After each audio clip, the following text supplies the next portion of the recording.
It's only been a week, but boy, do I have a lot of really big information rolling out. In fact, actually, there's some information about Amazon KDP changing their keyword rules without you even knowing it. They also changed your user interface within your dashboard.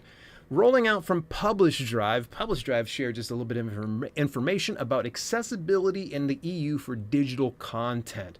All that in the self-publishing news for July the 28th, 2025. Let's jump right on into things. This comes hot off the press here from the folks over at Kindlepreneur. They just launched a post called Amazon Book Keyword Rules Explained, the 2025 update. So let me go ahead and give you the TLDR. Kindlepreneur.com is probably one of the preeminent resources in all of self-publishing and publishing in general. Dave Chesson is the founder of this site. He works with a fantastic team, and they provide some of the greatest insights and up-to-date information. And part of that up-to-date information that they shared over this past week, of course, is on the page for their guidelines for keywords. You will notice that the rules have been changed a little bit. A lot of the ones are still staying in place. Things like information covered elsewhere in your book's metadata should be avoided. Subjective claims about quality should be avoided. Time-sensitive statements should be avoided. Those are still the same. So they've kept the core rules in place, but they've added 3 additional ones. In fact, here's the exact ones they have added to the rules. Keywords to avoid. Words already mentioned in your book categories. So for instance, if you've got your book put into 19th century history inside a category, you don't need to double dip. You don't need to put 19th century history inside your keyword slots because, of course, it's redundant. Since it's already inside the browse path for a category, you don't need to say it again. So this kind of goes into something I've shared so much before, but now KDP is starting to pretty much confirm it. The next one is brands that you do not own or that you are unauthorized to use. Now, they had some rules, but apparently a lot of people didn't quite understand. If you do not have the trademark, if you are not that author of that book or you're not that author, you should not put that inside your 7 back-end keyword slots inside KDP Dashboard.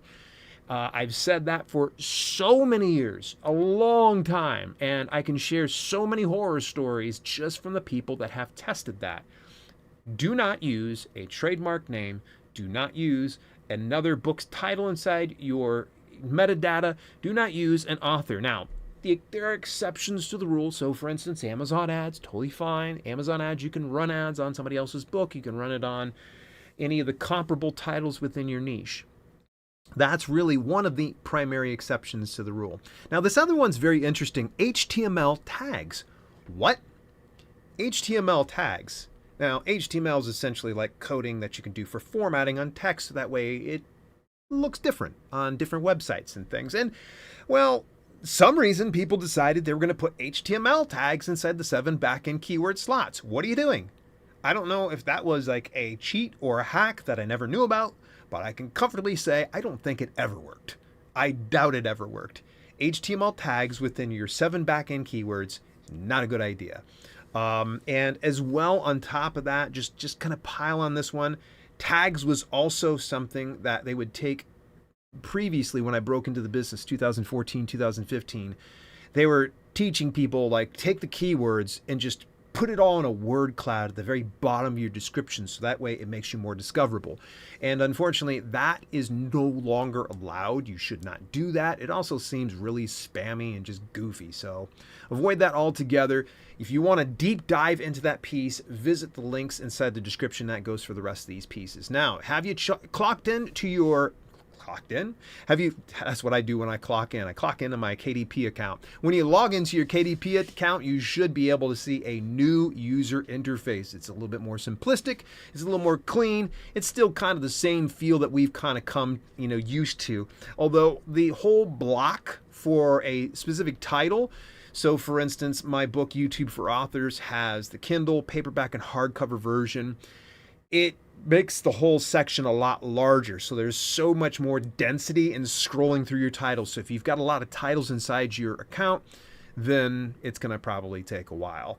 So any event, Clean user interface, I love it. Now, moving over to the next piece of news coming from the fine folks over at Publish Drive. You're not familiar with Publish Drive, they're an aggregate publishing platform that functions on a subscription model. So, for instance, rather than them taking a piece of your revenue, like places like Ingram Spark, Drafted Digital, Lulu does, Publish Drive gets you to pay a monthly fee to publish through them a certain number of titles, and you get to collect 100% of net profits coming in through them.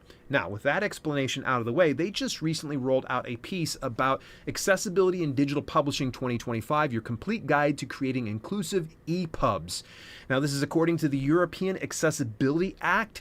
Rather than me trying to sound very intelligent on this one, I would much rather send you over to that piece to kind of understand just a little bit more about these specific EPUB files that you need to make available if you plan on distributing or publishing any of your content out into Europe. So get yourself familiar with this piece. It is so important. A lot of authors will come to me and say, hey, what type of file should I upload? Should it be doc? Should I do PDF? No. Any platform that you go to, come with an EPUB file. There's so many ways you can get EPUBs done. For instance, I hire Miblart. They're my preferred cover design and interior formatting services. They do a fantastic job every time. They've been doing EPUB 3 for as long as I've been using them, so it's fantastic. I'm already accessible. Now, in the event that you're like, Dale, I don't have that discretionary expense, where do I go? So there are a number of places you can go. First of all, you can always do lifetime fees for things like Vellum or even Atticus. Though there's Scrivener. Also, one of my preferred ones is Dibbly Create. That's another way you can get your stuff formatted with EPUB. So, and if you're finding like, okay, Dale, I don't have the money, we can make it even more basic. Places like Drafted Digital will format it 100% free for you. Like you can literally just upload it, stop short of the publishing process, and download that EPUB. You're ready to rock and roll. Get that EPUB. Anytime you're publishing your ebook, come with an EPUB. Make sure it's not a fixed layout EPUB because that is not accessible. You want to have a reflowable content so that way on anybody's devices they can change the font size, they can make it smaller, bigger, they can change the type of font, all that type of stuff. So fixed layout, there's rare exceptions to the rule, but I recommend that you try to make your EPUB a reflowable content so that way it is accessible. All right. Now, with that being said, let's move a little bit further forward. Spotify for Authors just sent out a notification out to all account holders that said you can publish directly to Spotify using Spotify for Authors beginning August 1st. With our integration with Voices by InAudio, you can then reach other retailers with ease. Maximize your royalties on Spotify by following these simple steps. Upload to Spotify for Authors and publish directly to Spotify. Copy your audiobook to Voices by InAudio, which formerly known as Findaway Voices, on August 1st. Log into Voices by InAudio and publish to other retailers. Now let me go ahead and catch you up to speed in case you didn't know. Earlier this year, Spotify announced that they were essentially splitting off from Findaway Voices. Findaway Voices is officially going to be a dead name come August the 1st because Spotify for Authors is now going to be on its own. It's doing its own thing, so if you want promo codes, you can be able to go to Spotify for Authors. Now, if you want to get all the other retailers and libraries and institutions and subscription services that Findaway had normally gotten, you would then want to use Voices by InAudio. Now, heads up, because Spotify has a history, not only with musicians, but with authors of having some rather questionable terms of service. They did this, I think it was about a little over a year and a half ago when they changed the terms of service. There was a huge outcry. So I would say before you break ground on Spotify for Authors or Voices by InAudio, review the terms of service. If it's not according to way you like it, don't upload there. All right? Don't upload there. I'm going to tell you, I feel comfortable in going to those ones. So I'm going to continue to utilize Spotify for Authors and Voices by InAudio, but that is my personal opinion. I want you to do your own due diligence and see if this is a good fit. If you don't go there, please understand, my feelings aren't hurt. I don't own stock in either one of these companies, nor am I being paid to share this information. So go ahead, take a look at that. Now, moving a little further forward, there's a couple of different pieces of news coming out from some review exchange sites. The very first one is from Book Bounty. Now, if you're not familiar with Book Bounty, essentially is a review exchange platform in which you can list your book on a marketplace to get a review. Now, in exchange, you actually have to make reviews of other books, so you can collect points and you can cash them in, and then you cash them in to get the reviews. Now, it is all compliant with Amazon community guidelines. In fact, I even spoke with the founder of Book Bounty about this previously, and Kevin is really, really good at following those community guidelines to a T. In the event that you're like, Dale, no, I'm not bothering any of these review platforms like this. It's just that's too much work. Totally understand. I understand it's not for everybody. Now, with that out of the way, Book Bounty just announced something really, really big. This is the July 2025 news, and the biggest news is geo bounties are here. We've been working very hard over the past few months to bring to you one of our biggest updates since Book Bounty began, and we can't wait for you to try it out. Here's something to know about geo bounties. What happens with your current bounties? Well, good news, Book Bounty will still work. And by the way, side note, bounties are essentially when you put your book up and say, hey, I would like to get a review for that. That's a bounty. So any bounty you've created or is in progress will still continue to work without issue. Any new bounty you create will still work like it always has. What happens with your books? You will need to update your book's details with your ASIN for your ebook and or your paperback, as well as the set language of your book. Don't worry, we've added some great how-to videos to help in this process. So bounties being the geo bounties, meaning that based on the region that you want to get them in. So for instance, if you want to load them up over in Brazil, or you want to load them up over in UK, or you want to load them up in Canada, you can be able to actually ask specifically for those regions rather than just a general all call like, hey, come on in here, and you're left with too few of reviews in the places that you want them most. So let's say, for instance, your native marketplace is the US. Chances are likely you want to have them all focused on US, so that way it really starts to bolster a little bit more of that credibility and proof, that third-party credibility, if you will.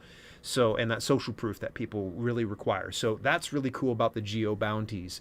Now, let me go ahead and transition over. And by the way, I do have a link to the, my affiliate link is inside the show notes as per usual. I do get a little bit of a kickback, but I do not endorse or recommend any products unless I've used them myself. Love me some Book Bounty. Speaking of love me some Book Bounty, I do love one of their competitors as well. I'm sorry, Flavia. I love you to death. You know I do.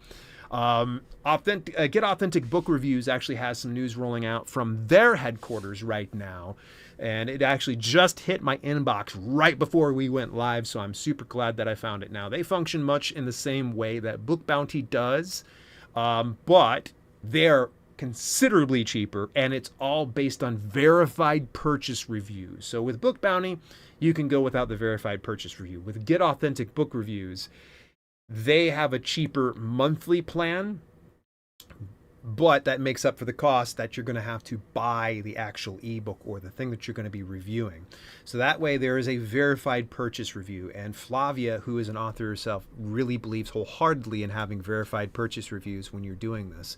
Now, with that being said, this is the news. We're thrilled to share some exciting news. Get Authentic Book Reviews is celebrating its first year. Congratulations, Flavia, by the way. And while we're proud of what we've built, we know this milestone wouldn't be possible without you. So thank you for being such a valuable member. As a token of our appreciation, during August, we will drop the membership from $3 just to $1. That's right, 1 year anniversary, $1 membership in August. But that's not all. Promotions like this often bring a surge of new members, creating even more opportunities for your book to receive reviews. If you have points in your wallet, which by the way, the points are like bounties were on that one, so you will collect a certain amount of points, and anytime you review a book, then you can take and redeem it. And I believe it's 10 points to get a review for your book. I could be a little bit off on that one. It could probably give or take just depending on the publication. So in any event, let me keep reading this here. Important. After maintaining a promotional price for nearly 6 months, we will have a slight increase in September to $5.99 per month, which will remain in effect for the following months. However, rest assured that this remains the most affordable review club in the industry, offering prices 40 to 80% lower than our competitors. No actions needed from you. Both the dollar rate for August and the new $5.99 rate for September will be applied automatically. So this is really, really neat. And some of you that may have only just now discovered Get Authentic Book Reviews, about this time last year, they were free. And obviously, in order for them to pay their bills and keep the lights on, continue to provide a great service for authors, they do need to have monthly membership dues. And this is dirt cheap. Like, it's so cheap. At $1 you could be able to get a membership for August. Go on over to getauthenticbookreviews.com and let them know that Dale sent you on over towards that direction. I think you'll love it. And you also see some of my books inside there that you can go ahead and pick up for yourself. I know I got a handful of those up there. Alrighty, moving a little further forward, we're going to rapid fire some content stuff here. I had an interview with Terry Pappy, an old friend of mine, and she's on YouTube, and we did a full deep dive interview. I'm talking like she went deep. I have not answered such personal questions. She talked about some of the struggles I had when I first broke into the business, what my mindset was like, what happened when I had that mindset shift. It is a very deep episode. Don't expect the normal mechanics of like an interview I normally have. Sometimes I'll talk about, oh, this is how I started in the business, and oh, here's how you get keywords. No, this time it's raw. It's very much uncensored, and Terry just goes to the root of the matter. It was a very, very fun interview, and it's actually the second part of a 2-part series, so make sure you go back and check the other one. Moving a little further forward, I want to give a shout out to the Sample Chapter podcast. This is week number 2 for me being on their podcast, and this week, actually, I got to read the entire first chapter for YouTube for Authors. You can go over and take a look at that. This is not available in audiobook, so this is the only place you'll be able to hear the audio version of that. You could do me a favor when you do go watch those videos over on YouTube, hit the subscribe on them, drop a little bit of a comment, and hit a little bit of like on that one to let them know that you popped on in there, and drop them a banana sticker. Let them know that I sent you on over towards that direction. Coming up on Wednesday, July the 30th, Wednesday? Maybe it's Wednesday. I don't know. July 31st at 12 p.m. Eastern Time. I'm going to be joining Tara Kremen. Good Lord. Sorry, Tara. Tara Kremen over at Kobo Writing Life. We're going to be talking about busting indie publishing myths. It's going to be a blast. This is a free event at 12 p.m. Eastern Time on July 31st. And coming up later on in this week, on Friday, is going to be starting BookMARCon. It is a free book marketing conference made available through BookBrush for BookBrush paid members. If you are not currently a member of BookBrush, BookBrush is essentially like Canva on steroids for authors. They have everything you could possibly imagine, and free accounts are available. Unfortunately, free accounts won't get you into the conference itself. You will need to have an upgraded membership.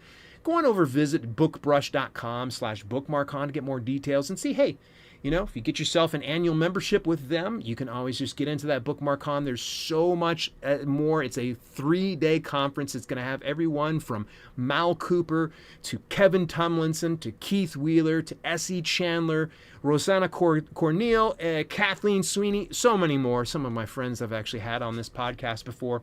So go on over, take a look at that. And speaking of conferences, AuthorNation's right around the corner. Of course, before you guys start to think I'm promoting AuthorNation, this time around, actually, I'm going to let you know about something that is available to you right now. Volunteer and paid roles now open for AuthorNation 2025. So if you happen to be cash-strapped, you can't afford the ticket price, or, there's something that's going to be preventing you financially for coming out here, they're going to try to make it as easy as possible for you. They're looking for numerous roles, including Time Lord, which is formerly the AV Club. You just be responsible for helping out with greeting speakers, ensuring slides and microphones are working, so on and so forth. Podcast studio host, volunteer suite coordinator, room monitor, conference registration crew, Reader Nation volunteers, and so much more. I've put a link inside the show notes, and of course, if you want more details about AuthorNation, it is going to be from November the 3rd to the 7th at the Horseshoe Casino and Hotel off of the Las Vegas Strip. I cannot wait. I'm actually going to be speaking about building a community that sells books for you. This is going to be an exciting exploration into how I built my YouTube platform and Discord and Facebook and all those other things.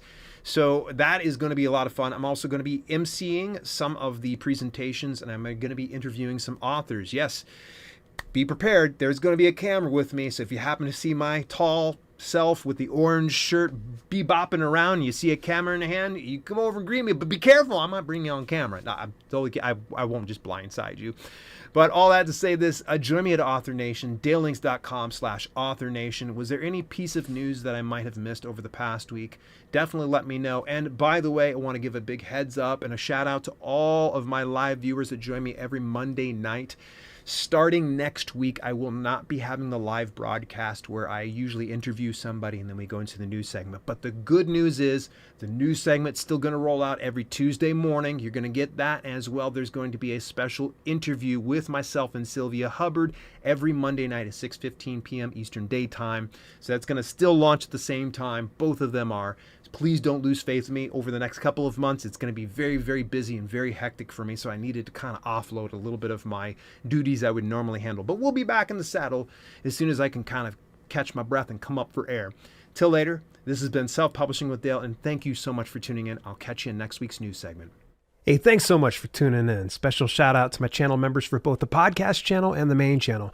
Without your support, some projects we do at Self-Publishing with Dale would be much harder to fund. If you want to contribute to the cause, visit dalelinks.com/memberships for details and get your on-screen shout out at the end of each broadcast. Till later, this has been Self-Publishing with Dale, and I'll see you soon.